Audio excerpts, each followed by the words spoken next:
इकाई 2 ईदगाह कहानी।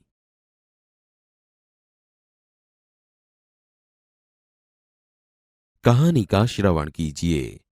रमजान के पूरे 30 रोजों के बाद आज ईद आई है। कितना मनोहर, कितना सुहावना प्रभात है। आज का सूर्य देखो, कितना प्यारा, कितना शीतल है। मानो संसार को ईद की बधाई दे रहा है। गांव में कितनी हलचल है। ईदगाह जाने की तैयारियां हो रही है। किसी के कुर्ते में बटन नहीं है, पड़ोस के घर में सुई धागा लेने दौड़ा जा रहा है। किसी के जूते कड़े हो गए हैं, उनमें तेल डालने के लिए तेली के पास भागा जाता है। जल्दी जल्दी बैलों को सानी पानी दे दें। ईदगाह से लौटते लौटते दोपहर हो जाएगी। 3 कोस का पैदल रास्ता, फिर सैकड़ों आदमियों से मिलना भेंटना। दोपहर के पहले लौटना असंभव है। लड़के सबसे ज्यादा प्रसन्न है। किसी ने एक रोजा रखा है, वह भी दोपहर तक। किसी ने वह भी नहीं। लेकिन ईदगाह जाने की खुशी उनके हिस्से की चीज है। रोजे बड़े बूढ़ों के लिए होंगे, इनके लिए तो ईद है। रोज ईद का नाम रटते थे, आज वह आ गई। अब जल्दी पड़ी है कि लोग ईदगाह क्यों नहीं चलते। उनकी अपनी जेबों में तो कुबेर का धन भरा हुआ है। बार बार जेब में से अपना खजाना निकाल कर गिनते हैं और खुश होकर फिर रख देते हैं। महमूद गिनता है, 1, 2, 10, 12। उसके पास 12 पैसे हैं। मोहसिन के पास 1, 2, 8, 9, 15 पैसे हैं। इन्हीं अनगिनत पैसों से अनगिनत चीजें लाएंगे। खिलौना, मिठाइयां, गेंद और जाने क्या क्या। और सबसे ज्यादा प्रसन्न है हामिद, गरीब सूरत, दुबला पतला लड़का, जिसका बाप गत वर्ष हैजे की भेंट हो गया। फिर एक दिन मां भी मर गई। अब हामिद अपनी बूढ़ी दादी अमीना की गोद में है और उतना ही प्रसन्न है। हामिद के पांव में जूते नहीं है। सिर पर एक पुरानी टोपी है, जिसका एक गोटा काला पड़ गया है। फिर भी वह प्रसन्न है। अभागिन अमीना अपनी कोठरी में बैठी रो रही है। आज ईद का दिन और उसके घर में दाना नहीं। इस अंधकार और निराशा में वह डूबी जा रही है। किसने बुलाया था इस निगोड़ी ईद को? अमीना का दिल कचोट रहा है। गांव में बच्चे अपने अपने बाप के साथ जा रहे हैं। हामिद का बाप अमीना के सिवाय और कौन है? उसे कैसे अकेले जाने दे? उस भीड़ भाड़ में बच्चा कहीं खो गया तो क्या होगा? नहीं, अमीना उसे यों न जाने देगी। नन्ही सी जान 3 कोस चलेगा कैसे? पैरों में छाले पड़ जाएंगे। जूते भी तो नहीं है। कुल 2 आने पैसे बच रहे हैं। 3 पैसे हामिद की जेब में, 5 अमीना की बटुए में। यही तो बिसात है और ईद का त्योहार। अल्लाह ही बेड़ा पार लगाए। हामिद भीतर जाकर दादी से कहता है, तुम डरना नहीं अम्मा, मैं सबसे पहले आऊंगा। गांव से मेला चला और बच्चों के साथ हामिद भी जा रहा था। कभी दौड़कर आगे निकल जाता, फिर किसी पेड़ के नीचे खड़े होकर साथ वालों का इंतजार करता। हामिद के पैरों में तो जैसे पर लग गए हैं। वह कभी थक सकता था? बड़ी बड़ी इमारतें आने लगी। यह अदालत है, यह कॉलेज है, यह कलाघर है। आगे चले। हलवाइयों की दुकानें शुरू हुई। आज खूब सजी हुई थी। इतनी मिठाइयां कौन खाता है? देखो ना, एक एक दुकान पर मनो होंगी। सहसा ईदगाह नजर आई। इमली के घने वृक्षों की छाया है। नीचे पक्का फर्श है, उस पर जाजिम बिछी हुई है। रोजेदारों की पंक्तियां एक के पीछे एक न जाने कहां तक चली गई हैं। यहां कोई धन और कोई पद नहीं देखता। इन ग्रामीणों ने भी वजू किया और पिछली पंक्ति में खड़े हो गए। कितना सुंदर संचालन है, कितनी सुंदर व्यवस्था। हजारों सिर एक साथ सिजदे में झुक जाते हैं, फिर सब एक साथ खड़े हो जाते हैं। मानो भ्रातृत्व का एक सूत्र समस्त आत्माओं को एक कड़ी में पिरोए हुए हैं। नमाज खत्म हो गई। लोग आपस में गले मिल रहे हैं। अब मिठाइयां और खिलौनों की दुकानों पर धावा होता है। ग्रामीणों का यह दल इस विषय में बालकों से कम उत्साही नहीं है। यह देखो, हिंडोला है, 1 पैसा देकर चढ़ जाओ। कभी आसमान पर जाते हुए मालूम होता है, कभी जमीन पर गिरते हुए। यह चरखी है। लकड़ी के हाथी, घोड़े और ऊंट छड़ों से लटके हुए हैं। 1 पैसा देकर बैठ जाओ और 25 चक्करों का मजा लो। महमूद, मोहसिन, नूरे और सम्मी इन घोड़ों पर बैठते हैं। हामिद दूर खड़ा है। 3 पैसे तो उसके पास हैं। अपने कोष का 1/3 जरा सा चक्कर खाने के लिए नहीं दे सकता। सब चरखियों से उतरते हैं। खिलौने लेंगे। इधर दुकानों की कतार लगी हुई है। तरह तरह के खिलौने हैं। सिपाही और गुजरिया, राजा और वकील, बिश्ती और धोबिन। वाह, लगता है अब बोलना ही चाहते हैं। महमूद सिपाही लेता है, खाकी वर्दी और लाल पगड़ी वाला, कंधे पर बंदूक रखे हुए। मालूम होता है अभी कवायद किए चला आ रहा है। मोहसिन को भिश्ती पसंद आया। कमर झुकी हुई, ऊपर मशक रखे हुए हैं। मशक का मुंह एक हाथ से पकड़े हुए है। कितना प्रसन्न है, शायद कोई गीत गा रहा है। बस मशक से पानी उड़ेलना ही चाहता है। नूरे को वकील से प्रेम है। काला चौगा, नीचे सफेद अचकन, अचकन के सामने की जेब में घड़ी, सुनहरी जंजीर, एक हाथ में कानून का पोथा लिए हुए। मालूम होता है अभी किसी अदालत से जिरह या बहस के लिए चले आ रहे हैं। ये सब 2-2 पैसों के खिलौने हैं। हामिद के पास कुल 3 पैसे हैं। इतने महंगे खिलौने कैसे ले? खिलौना कहीं हाथ से छूट पड़े तो चूर चूर हो जाए, जरा पानी पड़े तो सारा रंग धुल जाए। ऐसे खिलौने किस काम के? उन्हें लेकर वह क्या करेगा? खिलौनों के बाद मिठाइयां आती है। किसी ने रेवड़ियां ली है, किसी ने गुलाब जामुन, किसी ने सोहन हलवा।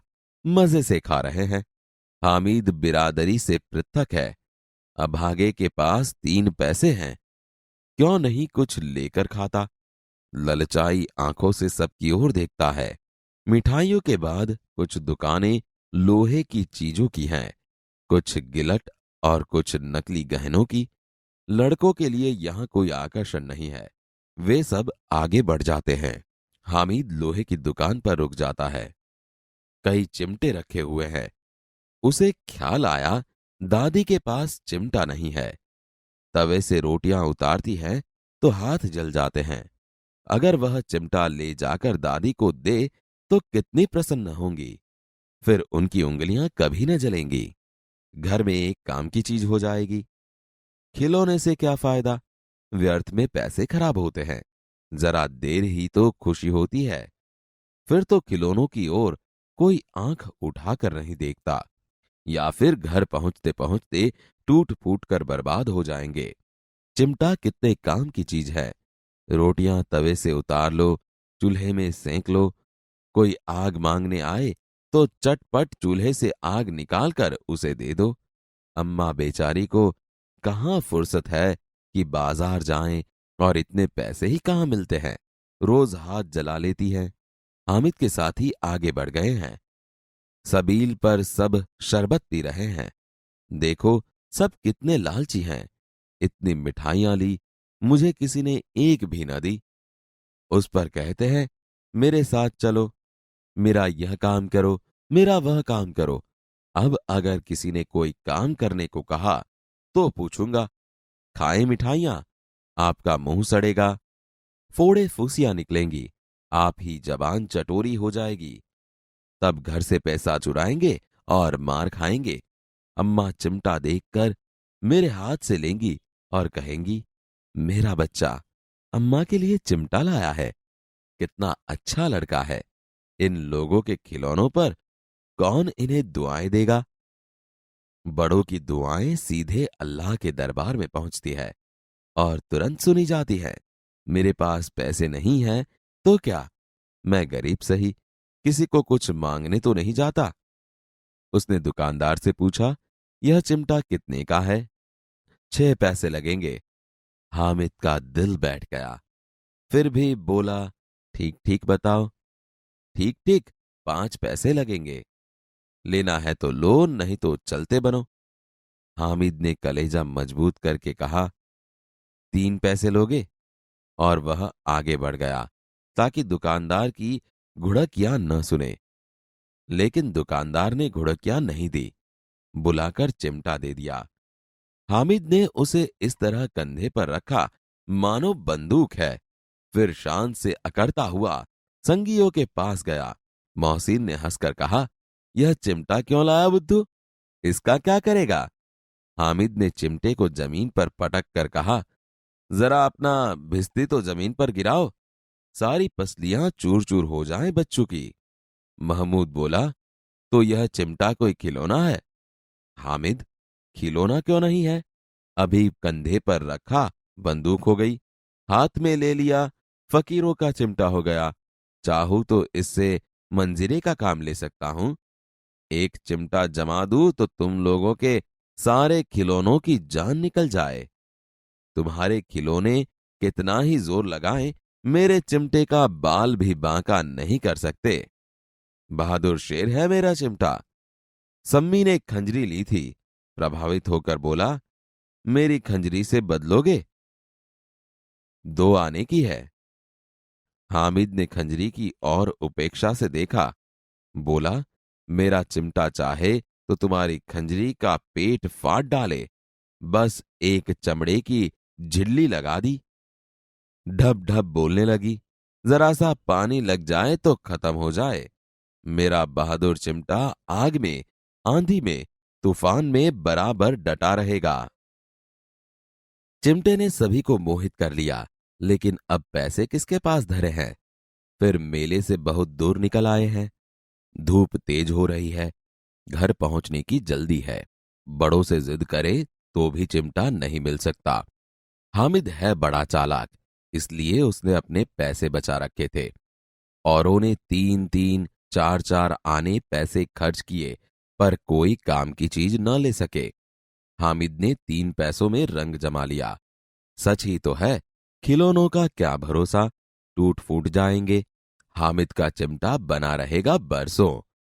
मोहसिन ने कहा, जरा अपना चिमटा दो, हम भी देखें। तुम हमारा भिश्ती लेकर देखो। महमूद और नूरे ने भी अपने अपने खिलौने पेश किए। हामिद को इन शर्तों को मानने में कोई आपत्ति न थी। चिमटा बारी बारी से सबके हाथ में गया और उनके खिलौने बारी बारी से हामिद के हाथ में आए। कितने खूबसूरत खिलौने थे। रास्ते में महमूद को भूख लगी। उसके बाप ने केले खाने को दिए। महमूद ने केवल हामिद को अपना साथी बनाया। उसके अन्य मित्र मुंह ताकते रह गए। यह उस चिमटे का प्रभाव था। 11 बजे सारे गांव में हलचल मच गई। मेले वाले लौट आए। मोहसिन की छोटी बहन ने दौड़कर भिश्ती उसके हाथ से छीन लिया और मारे खुशी के उछली तो मियाँ भिश्ती नीचे आ रहे और सुरलोक सिधारे। मियाँ नूरे के वकील का अंत इससे भी ज्यादा गौरवमय हुआ।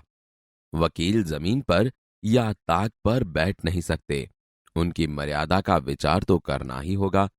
दीवार में 2 खूंटियां गाड़ी गई, उन पर लकड़ी का एक पटरा रखा गया। पटरे पर कागज का एक कालीन बिछाया गया। वकील साहब राजा भोज की भांति सिंहासन पर बिराजे। नूरे ने उन्हें पंखा झलना शुरू किया। अदालतों में खस की टट्टियां और बिजली के पंखे होते हैं, क्या यहां मामूली पंखा भी न हो? बांस का पंखा आया और नूरे हवा करने लगा। मालूम नहीं पंखे की हवा से या पंखे की चोट से वकील साहब स्वर्गलोक से मृत्युलोक में आ रहे और उनका माटी का चोला माटी में मिल गया। फिर बड़े जोर शोर से मातम हुआ और वकील साहब की अस्थियां धूरे पर डाल दी गई। अब मियां हामिद का हाल सुनिए। अमीना उसकी आवाज सुनते ही दौड़ी और उसको गोद में उठाकर प्यार करने लगी।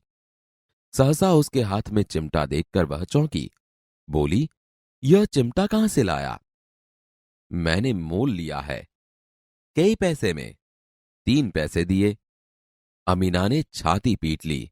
यह कैसा बेसमझ लड़का है कि दोपहर हुआ, कुछ खाया न पिया, लाया क्या चिमटा? सारे मेले में तुझे और कोई चीज न मिली जो यह लोहे का चिमटा उठा लाया?